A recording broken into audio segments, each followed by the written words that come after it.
How do you view the historic move as described by Bloomberg on NATO's decision to increase defense spending to 5% of GDP? Thank you very much for having me today. It's always a pleasure to be with such amazing pleasure to have you. Thank you. Well, let's put it straight. The decision taken today in Den Haag by all 32 NATO member states to raise the defense spending from 2 to 5 point GDP by 2035 represents a profound recalibration of alliance strategic architecture. Very much looking forward. It's not merely a symbolic gesture. It's a structural re-engineering of what deterrence, resilience, and preparedness mean in the 21st century. Indeed, the commitment is split in two pillars. 3.5 GDP will be allocated to core defense capabilities, including NATO capability targets, while 1.5 GDP will be support to cybersecurity, infrastructure protection, civilian readiness, and innovation. And this is incredible news.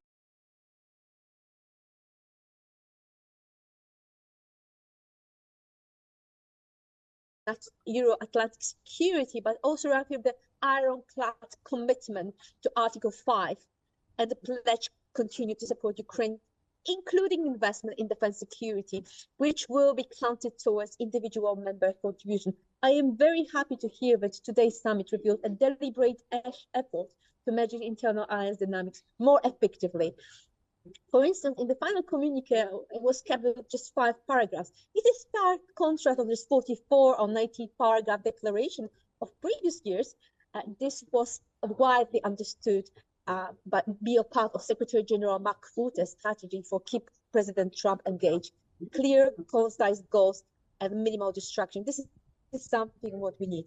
We need as well to ensure that Trump remains committed to Article 5, and this is something that Mark Rutte has achieved today. A great victory indeed for whole alliance. How did Donald Trump's past criticisms of NATO shape this decision, and what does it say about his influence on this alliance? There is no denying that Donald Trump's influence, past and present, has fundamentally reshaped. You're saying no Donald Trump influence? No. I'm just saying there is no way of denying that Donald Trump's influence. So we can't deny influence.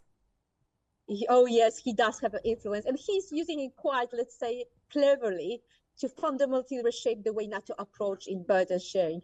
He's using critics and of net spending and view threats about honoring Article 5 as a leverage, especially now in destabilization at the time. But they catalyze a necessary reckoning within the alliance. This 5% pledge reflects this reckoning. It's not just about appeasing Trump. It's about rebuilding NATO credibility in the age of strategic competition and multi-domain threat. And this Trump transactional framing of alliance, indeed, as my previous speaker said, a bit of martial NATO.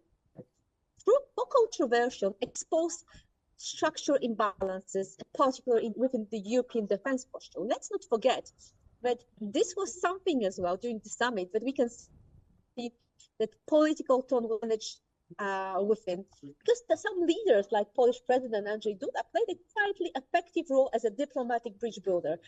The bromance between Donald Trump and President Macron has ended, but we are seeing here various delicate and sophisticated diplomacy, which allowed the constructive engagement, clarity, and goodwill. That's exactly what we need. And even when the delegation had more cautious or ambivalent views, this is something we need to focus. Rather than confrontation, we need to look at the demonstrating common values of strategic accommodation. Not taking this as a capitulation, but as a deliberate effort to present cohesion within the alliance. I think it's a good way forward. In your opinion, could this move lead to greater military integration among European NATO members, reducing reliance on the United States? This is a very smart question indeed. As always in this program, yes, in my opinion, yes. We are already seeing the early architecture of such integration taking shape.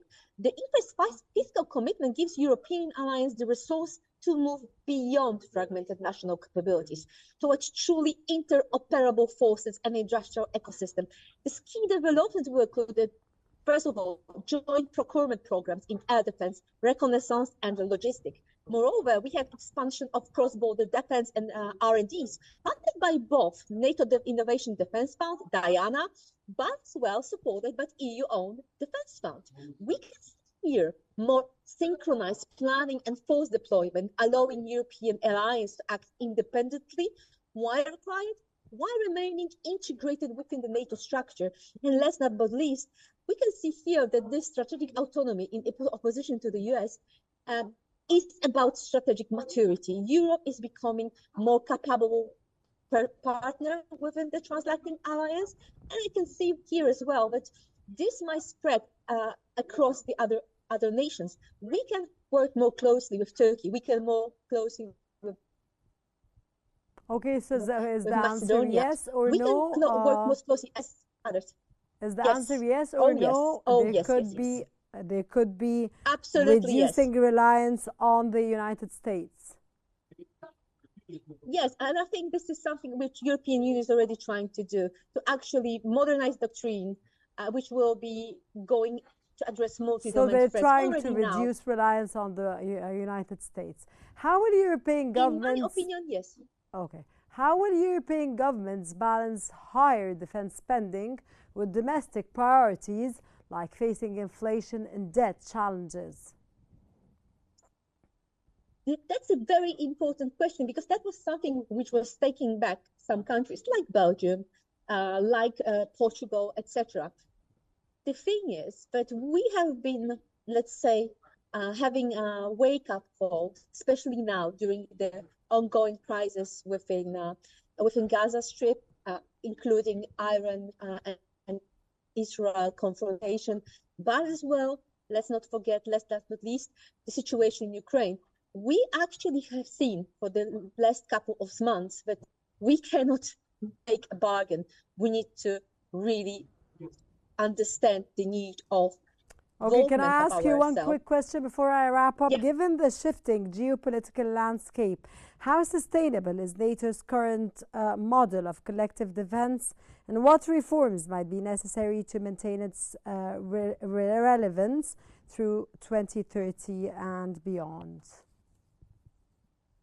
Well, NATO collective defense model remains conceptually solid, but operationally it must evolve. It's a must. The threats we face now, cyber attacks, information warfare, critical infrastructure sabotage, are networked, fluid, and non-linear. That's the reason why, to remain sustainable through 2013 and beyond, NATO will need modernized doctrine to address multi-domain threats across cyberspace and cognitive dimension, institutional innovation, scaling force Diana, and fast-tracking dual-use tech, rebalance resilience and deterrence, civil preparedness, digital infrastructure security, and industrial continuity. And last but not least,